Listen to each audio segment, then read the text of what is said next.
Nestled in the rolling fields and dense forests of northeastern Ukraine, the Suwałki Gap is not very often in the news. But it is a name that resonates with military planners, strategists, and anyone attuned to the precarious balance of power on NATO's eastern flank. This narrow, 65-mile stretch of land along the Polish-Lithuanian border is more than just a geographic curiosity. It's a potential flashpoint that could ignite a broader conflict between Russia and the West. I'm former SEAL Team 6 Squadron Leader Chuck Farr, and this is the Kyiv Post Point of Impact. Flanked by the Russian exclave of Kaliningrad to the west and Moscow's puppet state Belarus to the east, the Suwałki Gap is the terrestrial lifeline connecting the Baltic states, Estonia, Latvia, and Lithuania to the rest of NATO. Its strategic importance cannot be overstated. If Russia were to seize this corridor, it would sever the Baltics from their allies, isolate them geographically, and deal a crippling physical blow to NATO's unity. As Russia's war of conquest in Ukraine grinds on, the specter of Moscow's ambitions looms larger, raising an urgent question how NATO can defend this vulnerable choke point in an era of rapidly changing tactics and strategy. The Suwałki Gap's geography is critical.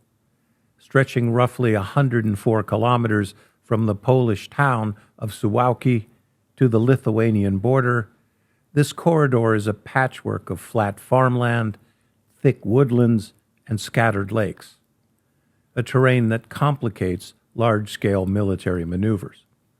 Only 2 major roads and a single rail line traverse this narrow strip, creating a natural bottleneck that could easily be choked off by a determined adversary. To the west lies Kaliningrad, a heavily militarized Russian outpost bristling with over 15,000 troops, Iskander ballistic missiles, and advanced air defenses. To the east, Belarus serves as a staging ground for Russian forces, its proximity amplifying the threat of a pincher movement. The Gap's position makes it the only land bridge for NATO reinforcements to reach the Baltics from Poland, rendering it a linchpin in the alliance's eastern defenses. For Russia, seizing the Gap would connect Kaliningrad to Belarus, creating a contiguous land corridor under Moscow's control and encircling the Baltic republics. It's a move that aligns with Vladimir Putin's obsession with reclaiming lost Soviet territories and asserting dominance over NATO's eastern frontier. In any future conflict, the patchwork of farm fields and muddy soil will limit the mobility of armored units, while the dense forest and water barriers favor smaller, more agile forces. Or, in practical terms, what you're going to need here are well-trained special operations forces, long-range fires, and drones to deliver precision strikes. If Moscow does choose to strike the Suwałki Gap, you may be certain that it will attack with overwhelming force. People ask, wouldn't the combined forces of NATO be up for the challenge? And wouldn't the Suwałki Gap's varying terrain give NATO a defensive edge? Well, frankly, it all depends. And the considerations here are more political than military. So let's take those questions in reverse order. First, the variable terrain. Broken terrain, cornfields, muddy soil, dense forests, and water obstacles will generally favor smaller, more agile forces if they are deployed to provide defense in depth. Defense in depth is just what it says on the tin, a layered, interconnected, overlapping, interdependent complex of defensive positions. Although such a defense can be improvised, to say the least, Last-minute efforts are dangerous and highly uncertain propositions, especially if you're trying to do it while your enemy is trying to kill you.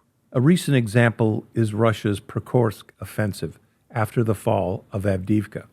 Unable to commit the equipment, manpower, and deployable engineering troops, Ukraine lacked the resources to back up the zero line. When Avdiivka fell, Ukraine had no pre-established rally points to fall back on. The result? A Russian advance to Pokrovsk, where the invaders were eventually stopped. But if you want a defense in depth, it takes time, effort, and that means money. Defense in depth is always predicated on terrain, ground lines of communication and supply, and a decent hunch on how your enemy operates. Those are the military considerations. At the risk of repeating myself, first and most importantly is to have the political will to act. Effectively defending the gap will require NATO to make a commitment to defend the territory. Isn't Article 5 enough? Isn't it automatic? Well, that sounds good on paper, but nothing is given. Even though it's Ukraine that is fighting and bleeding, war fatigue in NATO is a real thing. It's taken a decade for NATO to appreciate that Russia's invasion of Ukraine is a threat to Europe. Only now are they upping their own weapon production, and only recently has NATO resolved to act. You may be certain that moving the appropriate chess pieces into the Suwałki Gap will cause Putin to lose his wig. He will call this prudent defensive step an egregious threat to Russian security and a provocation that brings the world closer to nuclear war. And some people are going to believe him. And then there is another wild card, the United States. Washington has proven itself a fickle ally, and not just undependable, but frankly unhelpful and counterproductive. Would the U.S. participate in reinforcing the Suwałki Gap? Or would the U.S. think the entire enterprise as a dangerous provocation of Moscow? You see where I'm going. Then there is another consideration. Ignoring the U.S., would NATO's European partners have the foresight and the firmness of purpose to start preparing the gap on their own?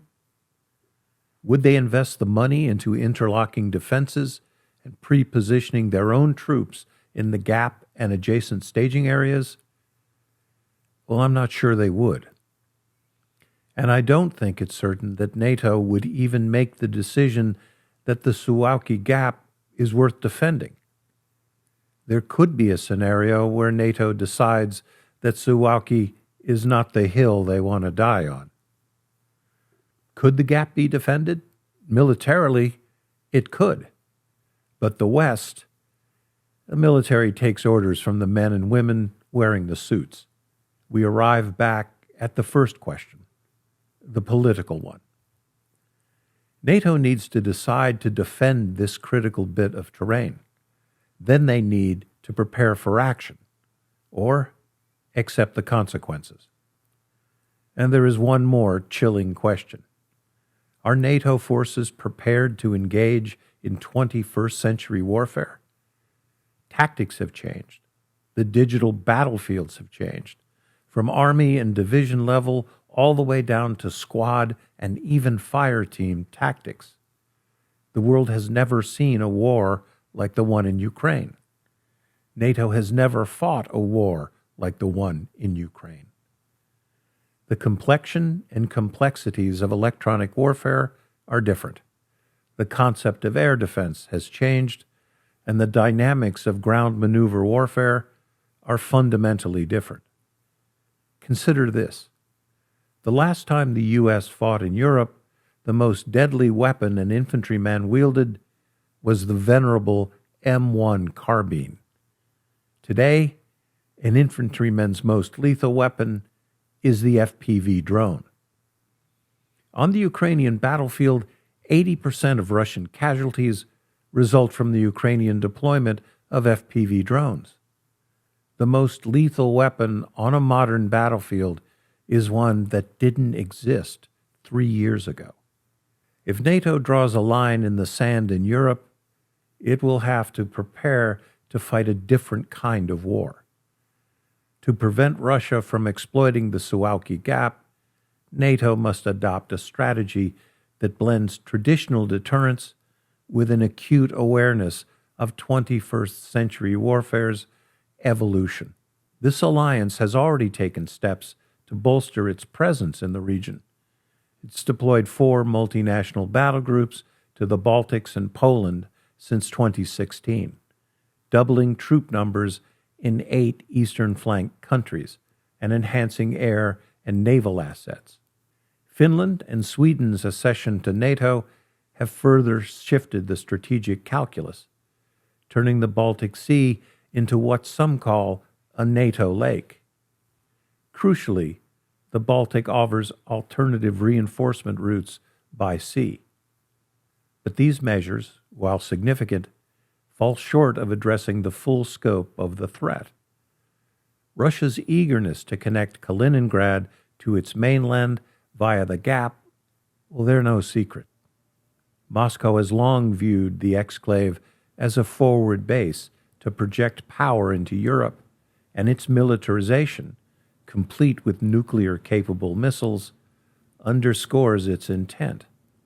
The Baltics, with their small populations and limited military resources, are tantalizing targets for a Kremlin that thrives on testing NATO's resolve. To deter this, NATO must move beyond the tripwire forces of the past, which relied on the threat of Article 5 escalation, and embrace a forward defense posture. This means pre-positioning substantial forces, ammo and equipment in the Baltics and Poland to sustain combat operations from day one, reducing the reliance on the Suwałki Gap as a lifeline. Speed is critical. Russia's 2016 wargame simulations suggested it could overrun the Baltic capitals in 36 to 60 hours, leaving NATO little time to respond. The ongoing war in Ukraine casts a long shadow over the Suwałki Gap. Russia's military has been battered, with casualties topping 1 million and vast quantities of equipment destroyed. Yet, it remains a formidable threat. My frank assessment is that the Russian army is nearly bled out in Ukraine. It's always a risk to depend on a crystal ball, but I think it's unlikely that Russia will take a swipe at the Suwałki Gap. For now. But a premature ceasefire in Ukraine would dramatically escalate the danger to this corridor. If Putin secures a frozen conflict, retaining control over occupied territories without achieving total victory, he'll redirect resources and attention to the Baltics. A ceasefire will allow Russia to reconstitute its forces, replenish its depleted stocks, and exploit NATO's complicity. Putin will rightly depend on NATO's war wariness to make a move. With Ukraine no longer an active drain on Moscow's military, the Kremlin would stage forces in Belarus under the guise of exercises, as it did during the 2022 Zapad drills, positioning itself to strike the Suwałki Gap. This scenario is not hypothetical. Russia's reliance on Belarus as a launch pad for its Ukraine invasion and the presence of Wagner mercenaries there in 2023 signal Russia's willingness to use proxies and hybrid tactics to destabilize the region. A ceasefire could embolden Putin to test NATO's eastern flank, betting that a war-weary West would hesitate to escalate. The Suwałki Gap, already a propaganda motif for Moscow and Minsk, would become the logical target. A low-cost, high-impact move to fracture NATO's unity and isolate the Baltics. The war in Ukraine has rewritten the rules of ground maneuver warfare, and NATO is lagging behind. The proliferation of drones, cheap, lethal, and ubiquitous, has transformed the modern battlefield. Precision strikes, real-time reconnaissance, and the disruption of enemy communications was once the work of higher military echelons. Now, these tasks are performed by rifle squads of 10 men. This wasn't an evolution in ground warfare, it was a revolution. In the course of the Ukraine war, epoch-making changes in tactics, weapons, and the invisible arts of electronic warfare have taken place. The jury remains out as to whether NATO or even the United States is yet up to speed on 21st century war. Ukraine and Russia have honed this drone warfare through brutal experience. NATO, by contrast, has no comparable combat-tested expertise.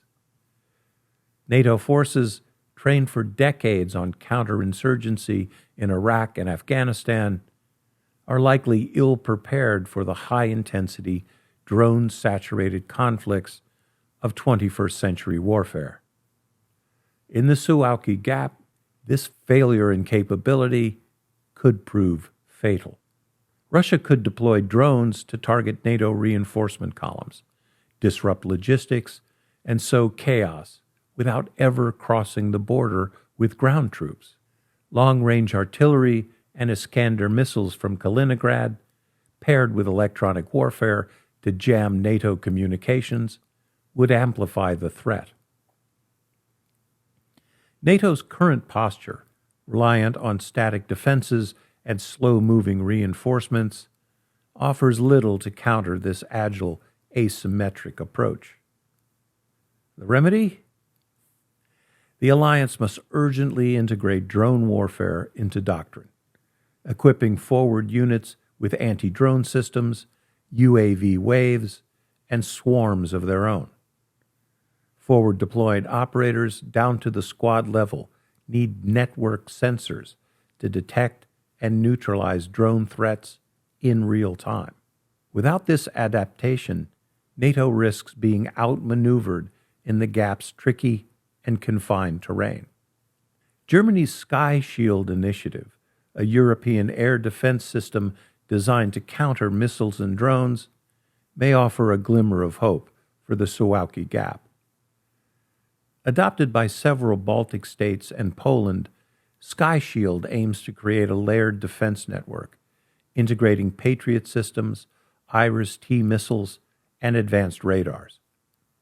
In a potential conflict, this could blunt Russia's ability to dominate the airspace over the Gap, protecting NATO forces from Kaliningrad's missile barrages and airstrikes. But as the Russians discovered, to their peril, air defense systems designed in the 20th century are not entirely effective against small, agile FPV drones. Weapons whose radar cross-sections are minuscule and who operate at altitudes below most air defense radar systems. Lithuania's defense minister has hailed Sky Shield as a game changer for regional security, and its presence could deter Moscow by raising the cost of aggression. Again, it's a shield against fighters, bombers, cruise and ballistic missiles, but not FPV drones. And therein lies the danger. Sky Shield is not a panacea.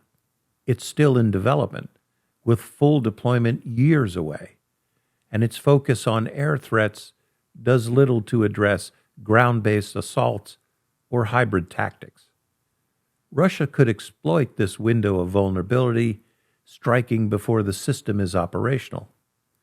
Moreover, the Gap's narrow geography limits the effectiveness of large-scale maneuver elements. In this terrain, hard-hitting, mobile, flexible forces are needed to hold the line. Sky Shield must be paired with a robust 21st century ground presence and drone countermeasures to truly safeguard this vital piece of terrain. The Suwałki Gap is a test of NATO's resolve and adaptability. To prevent Russia from seizing it, the alliance must act decisively, bolster forward defenses, pre-position supplies, and master the drone-driven warfare that defines modern conflict. The war in Ukraine has bought time that is being purchased by Ukrainian blood. Russia's losses have weakened its immediate capacity, but a premature ceasefire would reverse this advantage, giving Moscow the breathing room to strike. NATO's forces, untested in this new paradigm, must learn from Ukraine's hard-won lessons and close the experience gap. The stakes are existential. If Russia connects Kaliningrad to Belarus through the Suwałki Gap, it won't just isolate the Baltics, it will expose NATO's fragility, embolden Putin, and unravel decades of deterrence. The alliance cannot afford to be caught flat-footed in this quiet stretch of fields and forests. The clock is ticking, and the gap remains the front line of Europe's uncertain future. For the Kyiv Post, I'm Navy SEAL Chuck Farr, and I'll see you again at the point of impact.